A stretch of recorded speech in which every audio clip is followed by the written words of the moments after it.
예, 제가 좀 준비한 내용은 사실은 대학교육 혁신에 대한 이야기를 준비를 했는데요. 왜냐면 어디 가서 발표할 때 혁신, 교육 이런 얘기 굉장히 많이 하는데 정작 내가 가르치고 있는 우리 대학 내부를 보면은 굉장히 반성해야 될 게 많다는 생각이 들었습니다. 정말 혁신적으로 학생들을 가르치고 있나? 이런 생각이 많이 들었는데요. 그 이유 중에 하나가 정말로 혁신적인 뭔가를 시도하면 강의 평가가 굉장히 안 좋게 나옵니다. 그럼에도 불구하고 세상은 너무 정신없이 바뀌고 있잖아요. 저는 사실 그래서 그 AI와 ESD에 대한 통합을 굉장히 고민을 하고 있는데 이 두 가지를 다 혁신의 관점에서 어떻게 통합할 수 있을까 이런 고민을 좀 해본 겁니다. 뭐 지속가능 발전 목표 4번이 ESD 얘기죠. 양질의 교육은 뭐 너무나 잘 아시는 얘기일 테니까 모두를 위한 포용적이고 공평한 양질의 교육 보장 및 평생학습 기회 증진 쭉 이렇게 나옵니다. 근데 여기에서 보면 ESD 및 세계 시민교육, 그런데 특히 이 세계 시민교육이라면 일반적으로 우리가 이렇게 시민을 대상으로 이걸 평생교육이라고 표현해도 뭐라고 하든 뭐 민주시민교육, 세계시민교육, 뭐 무슨 교육 다 이렇게 경쟁적으로 존재하고 있습니다. 근데 여기에 또 대학도 이제 막 그런 거 하겠다고 덤비고 있는 거죠. 그럼 이게 다 서로 경쟁을 해야 되는 건가? 근데 실제 하는 내용을 보면 비슷비슷하더라 이거죠. 그럼 내용의 공통점이 뭘까를 굉장히 좀 포괄적으로 얘기하자면 그 지속가능 발전 교육인 것 같다. 물론 지속가능 발전이라는 특히 SDGs 17개를 다 이렇게 늘어나 보면 도대체 여기에서 빠진 이슈가 뭐지? 이런 생각이 들 정도로 포괄적이죠. 근데 빠진 게 있긴 합니다. 2015년만 해도 아직 디지털 혁신, AI 이게 시작은 되었지만은 막 이렇게 우리 눈앞에 보이진 않았죠. 물론 우리나라에서는 그 전에 보긴 했죠. 저도 AI가 실제 움직이는 걸 처음 본 게 뭐였냐면 이세돌하고 바둑 두는 걸 처음 봤습니다, 사실. 근데 그 시절만 해도 그 바둑 두는 AI 이름이 알파고였잖아요. 그냥 이거 농담입니다. 수험생 학부모님들이 알파고 어디 있는 고등학교냐 이랬는데 그 정도로 그때만 해도 AI가 뭔지 몰랐죠. 근데 지금은 굉장히 능숙하게 AI를 많이 써요. 특히 젊은 학생들일수록. 나이 든 사람들은 좀 디지털 격차를 느끼게 되고 있죠. 그래서 보면은 뭔가 ESD와 AI라고 하는 게 어딘가에서 만나야 되는 거 아닌가? 계속 이런 생각이 좀 들었습니다. 보면 이제 지속가능 발전 교육, 소셜, 인바이러먼트, 이코노믹 이것에 이제 중첩적으로 보면 제일 세 가지가 다 중첩된 게 이제 서스테이너블리티가 되죠. 지속가능성이 되는데 결국 지속가능 발전 교육이라고 하면 모든 학습자가 환경적 온전함, 경제적 행정 능력, 그리고 공정한 사회를 위해 현재와 미래 세대를 위한 책임 있는 결정을 내리고 행동할 수 있도록 그러니까 다 이제 좋은 얘기 앞에 다 있고 제일 중요한 게 결국 지식, 기술, 가치, 태도를 갖추게 하는 교육인데 저는 이 중에서 사실 제일 중요한 게 태도가 아닌가 싶었습니다. 지식, 이제 AI가 다 가르쳐주는 시대가 됐잖아요. 기술도 막 나와요, 거기서. 근데 태도인데 태도가 올바를 때 가치를 제대로 받아들일 수 있을 것 같다. 이런 생각이 들었습니다. 특히 AI 시대가 되면서 가면 갈수록 AI 윤리 문제가 이제 그 문제가 될 것 같아요. 오늘이었나요? 지난주였나? 서울대 신입생들이 아직 입학하기 직전에 다 이제 글쓰기 시험 같은 걸 본답니다. 근데 글쓰기 시험 보는데 온라인 시험이래요. 그래서 문제를 다 접수하고서 72시간 안에 답을 제출하면 되는데 온라인으로. 문제는 뭐냐? 이제 다 AI를 베낀다는 거죠, 이제. 그래서 그걸 못하게 하겠다. 그런데 그걸 보면서 그 고충은 충분히 이해가 되지만 AI를 못 쓰게만 하는 게 능사일까? 물론 글쓰기라고 하는 훈련의 관점에서는 그걸 못하게 할 수도 있죠. 자기가 생각해서 글을 쓰게 만드는 거니까. 그런데 이 글 쓰는 것도 저도 매 학기 이제 학부 강의하면서 시험 보지만 저도 미안해요. 왜냐하면 종이 나눠줘 갖다 손으로 쓰라고 하거든요. 저 1년에 거의 글 쓰는 경우가 오늘처럼 뭐 접수할 때 이름 쓰고 소속 쓰고 거의 뭐가 없는데 2시간, 3시간씩 학생들 앉아서 손으로 쓰라고 시키고 있는 거죠, 제가.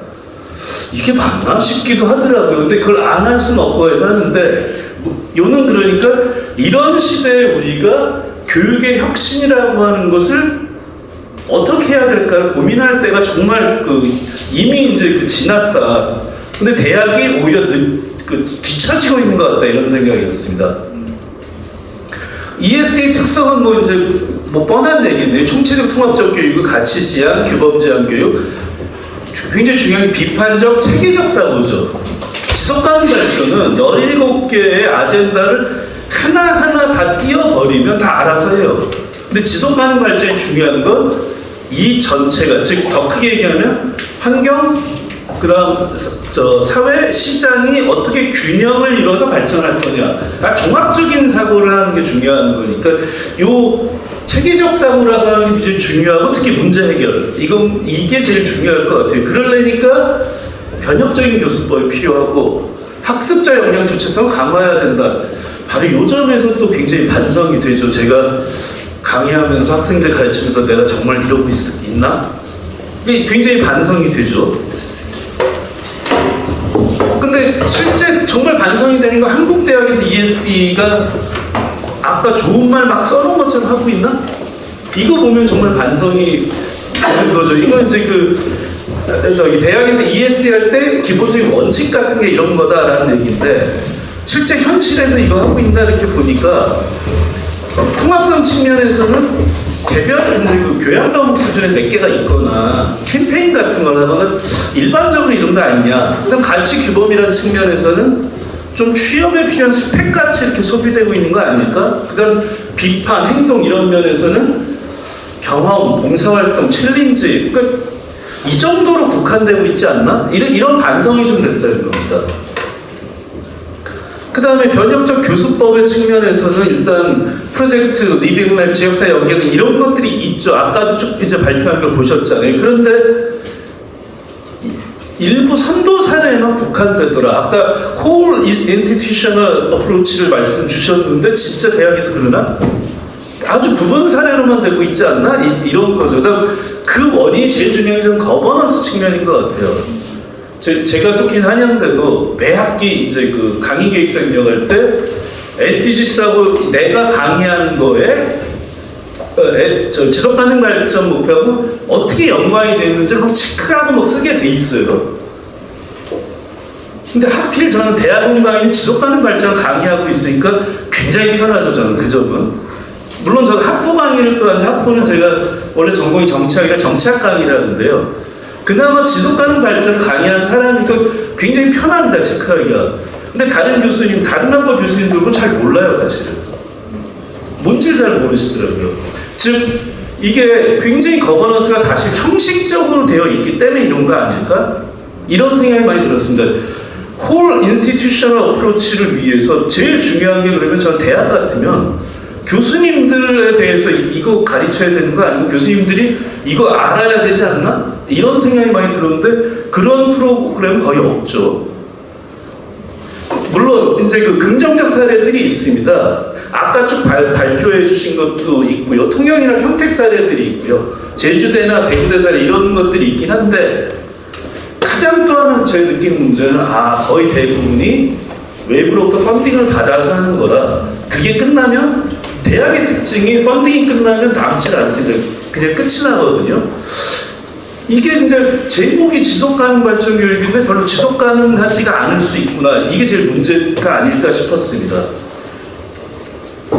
그런데 이제 대학마다 보면 다 이런 걸 냅니다. 지속가능 보고서. 근데 이것도 저는 뭘 느꼈냐면, 우리나라도 지속가능 발전 보고서를 내긴 했죠. VNR을 내는데 한 번 냈습니다, 이제까지. 딱 한 번 냈었는데요. 근데 이제 통계청에서 이제 매해 또 뭐 내는 게 있어요, 보고서를. 근데 가만히 보면, 보고서는 페이퍼워크 중심이구나. 이런 생각이 많이 들어요. 그리고 또 하나 문제가 이슈별로 다 따로따로 해요. 이제 종합이 안 되는데 대학도 마찬가지 아닐까라는 생각이 좀 들었습니다. 근데 이제 우리가 사회혁신을 많이 얘기를 하는데 결국 사회혁신이라고 하는 건 이제 OECD EU에서 이런 식으로 정의를 하는데요. 결국 저는 이제 SDGs라고 하는 게 중요한 게 사회혁신을 위한 패러다임 전환으로서의 SDGs로 생각을 해야 되지 않을까 싶습니다. 그러니까 즉 SDGs가 제일 중요한 게 야, 더 이상 우리 인류가 이렇게 살면 지구가 못 견디고 사회가 못 견디고 까딱 잘못하면 시장도 못 견딘다. 이러한 성찰에서 나온 거라면 이거를 정책 실무적으로 접근해서 물론 이제 그것도 필요한데 근본적으로 우리 사회를, 우리 시장을 혹은 우리 지구를 바라보는 우리들의 기본적인 가치관, 규범체계, 즉 패러다임을 바꿔야 되는 것에 대한 문제 제기가 그게 SDGs라고 생각해야 되지 않을까 싶었습니다. 그 출발점이 그럼 당연히 교육이 돼야 되지 않냐라고 생각이 든 거고요. 그러니까 패러다임이라고 하는 건 결국 이 두뇌에서 이게 이런 지각 변동이 일어나야 되는 거 아니냐. 물론 이 그림은 당연히 제가 그린 그림은 아니고요. AI가 그려준 거죠. 자, 그래서 이제 대학 교육의 혁신에서 굉장히 대학 교육의 혁신을 이론적으로 해서 쭉 많은 분들이 이렇게 좀 정리를 해주신 게 있습니다. 근데 결국 이 모든 것에서 학습자 중심으로 바뀌고 교육과정도 개편해야 되고, 그러니까 개편해야 되는 융합, 통합, 그 다음에 성과 기반 학사제도 등 이제 대학 전체 시스템이 바뀌어야 되고, 기술 환경에 대한 혁신이 있어야 되고, 사회 수요에 대한 대응을 해야 된다. 자, 그런데 이러기 위해서 대학도 많이 계속 바뀌어왔죠. 바뀌어왔는데 이걸 위해서 저는 이 중에서도 특히 지속 가능한 사회를 만들기 위한 사람을 양성하는 역할을 대학이 해야 되지 않냐. 그래서 ESD가 대학 교육 혁신에 굉장히 중요한 영역으로 들어가야 되지 않을까 싶은데, 다만 이제까지처럼 그러면 무슨 교양 과목 몇 개, 전공 과목 몇 개를 해서 이게 ESD가 될까 대학이? 그게 아닐 것 같다는 거죠. 홀 인스티튜셔널 어프로치를 학교로 하면 전 학교적 접근, 한국말로 하면 이렇게 되겠죠. 그게 좀 필요하지 않느냐 싶었습니다. 그러면 예를 들면 공대라고 해서 SDGs 관련된 교과목이 오히려 더 많이 나올 수 있을 거라고 생각하거든요. 인문사회계에서 당연히 그렇죠. 그러니까 전 학과에서 저는 지속가능 발전에 관련된 교과목들이 좀 있어야 되지 않을까 싶고, 모든 학생들이 가치윤리 정책 토론에 관련돼서 SDGs에 관련돼서 이런 부분들은 교양 필수가 됐든 뭐 이런 식으로 전 학과의 학생들이 좀 같이 공부하고 토론하고 이래야 되는 게 아닐까라는 생각을 좀 해봤고요.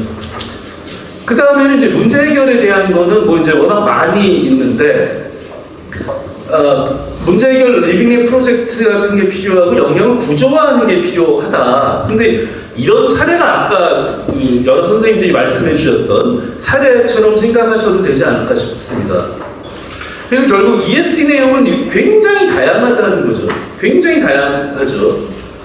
그러니까 SDGs 자체가 워낙 포괄적이기 때문에 굉장히 다양하죠. 근데 다만 여기 또 빠진 게 이 디지털 혁신에 관련된 뭐 AI 윤리부터 시작해서 굉장히 다양한 내용들이, 그거는 좀 빠져 있는 것 같습니다. 그거는 이제 추가해야 될 것 같고요.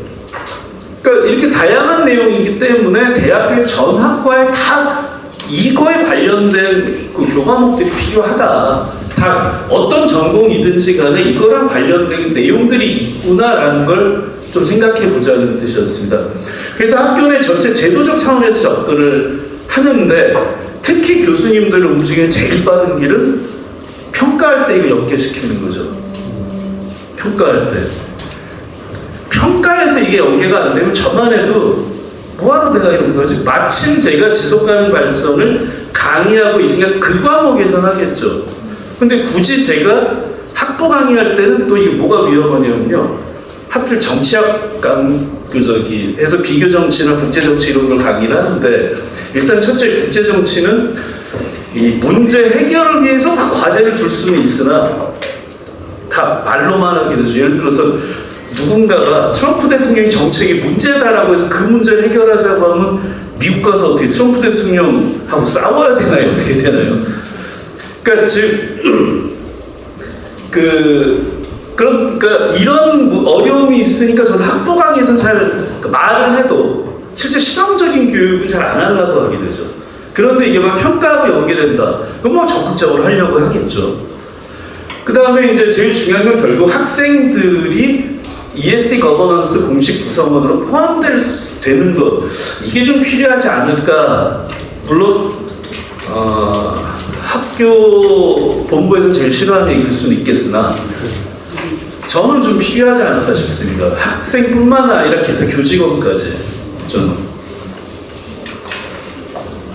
자, 그래서 그런데 여기에서 또 계속 제가 빠졌다고 했던 기술혁신, 이게 AI, 로봇, 이제 이런 시대가 됐죠. 눈으로 보는 시대가 됐어요, 이런 거를. 그러면 우리 대학에서도 이걸 교육을 해야 되는데 이걸 ESD하고 연계를 해보면 어떻게 될까? 제일 편한 게 이제 연구하고 데이터 분석할 때는 굉장히 편하죠, AI가. 그 다음에 캠퍼스를 운영할 때도 AI에 기반해서 캠퍼스를 이렇게 관리를 할 수 있다면, 이런 시스템을 도입할 수 있다면 우리가 실생활에서 접하게 되겠죠. 그 다음에 이제 거버넌스나 관리 이런 걸 할 때 특히 ESG 조달, 투자 의사결정 이런 걸 지원할 때 기본적인 데이터와 의견 이런 걸 참고하기 위해서 이제 좀 필요할 텐데요. 실제 해외에서는 이런 사례들이 좀 있었습니다. 근데 이제 해외 사례는 사진으로 계속 찾아봤는데 사진으로는 이렇게 AI가 딱 눈에 들어 이런 사진을 잘 못 찾았는데 다 AI를 가지고 학생들 스스로 뭘 하고 있는 이런 장면들입니다. 자, 어쨌든 보면 해외에서는 주로 어떻게 했냐면 자기주도적 학습을 하고 시스템에 대한 사고를 강화하려고 강조를 했고 굉장히 실천적인 학습을 했다는 겁니다. 포용성과 접근성을 제고를 하고. 그런데 아까 선생님들이 발표한 거에 차이가 뭐였냐면 해외에서는 이게 정규 과목이더라고요. 이런 게. 그러면 우리도 정규 과목에 이런 거를 정규 과목으로 이런 걸 시도를 좀 해야 되겠구나. 당연히 이런 생각을 하게 되죠. 근데 다만 이때 이제 AI 활용할 때 나타날 문제가 있어요. 아까 제가 서울대 말씀드렸던 것처럼 저도 굉장히 고민이 되는 게 아니 학생들이 그러니까 AI 나오기 이전부터 고민이었죠. 아주 예전부터 저도 처음에 시간 강사 생활할 때 시험 문제 내면 제가 제일 먼저 뭘 했냐면 학생들이 굉장히 많이 보는 포탈 같은 인터넷 사이트에 제가 접속을 해서 제 시험 문제 입력해서 그 답이 나와 있는 뭐 있나 다 긁어놔서 다운받아 놔요, 제가. 그리고 나서 학생들 이제 시험에 내 눈앞에 있었지만 과제를 내줬을 때 과제를 딱 제출하면 그거 맞춰보거든요. 그러니까 그거를 참고해서 쓰는 건 오케이인데 그대로 베껴서 복붙하는 경우가 있어서 그런 건 작죠. 근데 지금 AI는 사실은 AI가 제일 중요한 건 복붙이 중요한 게 아니라 AI에 자꾸 내가 뭘 물어보고 이러면서 자꾸 내가 원하는 대답을 접근해 나가는 거잖아요. 그럼 이 과정 자체도 학습이다라고 볼 수가 있는데 이걸 내가 어떻게 평가를 해야 되지? 학생들이 그렇게 하는 작업의 그 결과물을 내가 평가할 때 그걸 어떻게 해야 되지? 이게 왜 이게 고민되냐면 나도 뭔가 작업을 할 때 이렇게 하거든요. 자, 그러면 이게 참 이제 어떻게 평가를 해야 되는지가 좀 딜레마는 있죠. 이게 그래서 또 하나 이제 문제가 인프라 격차 문제가 아무래도 있을 것 같고요. 그 다음에 이건 좀 윤리적인 문제로 보면 기술 중심주의. 기술적으로 모든 것을 해결하면 되는 것처럼 생각할 수도 있겠구나. 이거에 대해서 경계를 해야 될 것 같습니다. 즉 ESD의 핵심이라고 볼 수 있는 가치, 윤리라든가 정치, 경제 분석 이런 게 필요한데 그냥 기술적으로 모든 걸 다 해결할 수 있구나 이렇게 될까봐. 그 다음에 데이터 윤리 문제가 또 있을 것 같습니다.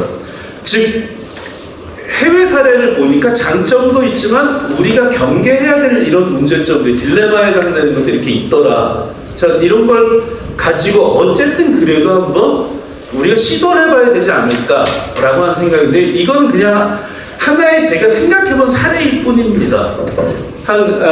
당장 정규 과목 이렇게 하면 학교에서 받아줄 것 같지가 않으니까 하이로 프로그램처럼 한 6주라든가 뭐 이렇게 한번 시도를 한다면 먼저 한번 오리엔테이션 하는 데가 핵심이 뭐냐면 캠퍼스를 리딩랩으로 해가지고 우리 캠퍼스 안에서의 문제를 학생들이 스스로 해결하게 하는 거를 이제 교과 과목으로 한번 해보자라는 생각을 해본 겁니다. 그럼 제일 먼저 이제 SDGs, ESD가 뭔지 이걸 가르쳐줘야 되겠죠. 쭉 설명을 한번 해야 되겠죠.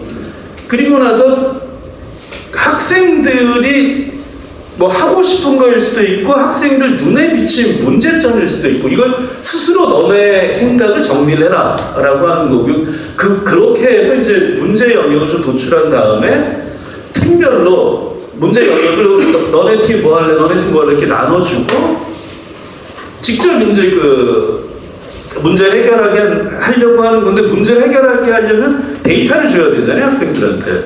그래서 데이터를 제공해주고 그래서 AI를 다 활용해서 이제 해라라는 거죠. 다만 AI를 활용하는데 한 번 묻고 끝나는 게 아니라 AI의 대답을 전적으로 믿어도 안 되거든요. 환각 효과가 있고 그래서 몇 차례 계속 물어보고 그래서 굉장히 내가 의도하고 있는 게 뭔지를 AI도 이해를 해야 답변이 갈수록 좀 정확해지니까 굉장히 AI에 대해서도 비판적으로 접근해라 라고 생각을 하는 거고요. 그렇게 해서 이제 직접 너네가 어떻게 할 건지 계획서를 제출해라 라고 하고 그 다음에 실제로 현장을 다니면서 데이터를 수집하고 조사 분석하고 뭐 이렇게 해서 분석 결과를 정리해서 이제 결과 정리해서 문제를 해결하기 위한 계획안을 잡아야죠. 사실 학생들이 직접 막 다니면서 문제를 직접 해결할 수는 없으니까 해결 위한 계획안을 제출하게 하고 그래서 그걸 총정리해서 발표하게 하고 이 다음에 혹시 가능하다면 학교랑 협의해서 실제 실행을 해보고 아예 이런 식의 정규 교과목을 좀 해볼 수 없을까 이런 생각을 좀 했습니다. 자 이렇게 해서 저는 어쨌든 지금 교육의 혁신으로서 저는 AI와 ESD를 결합해서 사고하는 게 교육 혁신, 대학 교육 혁신에서 정말 좀 필요한 일이 아닐까 좀 이런 생각을 했는데 끝으로 기왕 이렇게 귀한 시간을 내주셨으니까 요건 뭐냐면 저희 학교 신입생 모집 매 학기 모집하고 있는데요. 이걸 왜 했냐면 꼭 한양대를 안 와도 좋습니다. 그런데 지속가능 발전에 관련된 혹은 ESG에 관련된 전문적인 전문가들을 양성해야 하는 게 참 중요한 시대가 된 것 같다는 생각이 듭니다. 근데 상당 부분의 학교에서 비학위 과정은 좀 있죠. 근데 전문적으로 실제 대학원 과정까지 있는 데가 많지는 않더라고요. 근데 제가 있는 데가 한양대니까 한양대로 오라라고 난 얘기하는 거지만 꼭 한양대여야만 되는 건 아니죠. 어디가 됐든지 간에 지속가능 발전, ESG 이런 문제에 대해서 이제는 전문가를 양성해 나가는 게 좀 필요한 시대가 된 것 같다. 이렇게 되어야 사실 지금 올해가 2026년인데 이게 2030년까지 이거 달성하자고 했던 거잖아요. 근데 대한민국 평가에 보면 순위가 너무 낮습니다. 꽤 낮아요. 경제적 순위로 보면은 지표에 따라서 좀 다르지만 한 10위 이쪽 저쪽 되어 있죠. 더 놀라웠던 건 군사력 수준으로 보면 우리가 6위로 나오더라고요. 굉장히 이제 높은 순위인데 지속가능 발전 순위는 꽤 낮습니다. 그러면 적어도 우리 경제 발전의 수준 정도는 따라가는 지속가능 발전 이 정도의 실행을 해야 되지 않을까. 그러면 정말 필요한 게 전문가들이 필요하고 계속 이 전문가들이 많아져서 우리 고위 관료에서부터 일반 시민에 이르기까지 우리의 삶과 그 다음 사회와 경제와 지구를 바라보는 우리들의 생각을 바꿔서 정말로 지속가능 발전이 일하는 패러다임 전환이 이루어질 수 있도록 노력해야 되지 않을까 이렇게 생각을 했습니다. 감사합니다.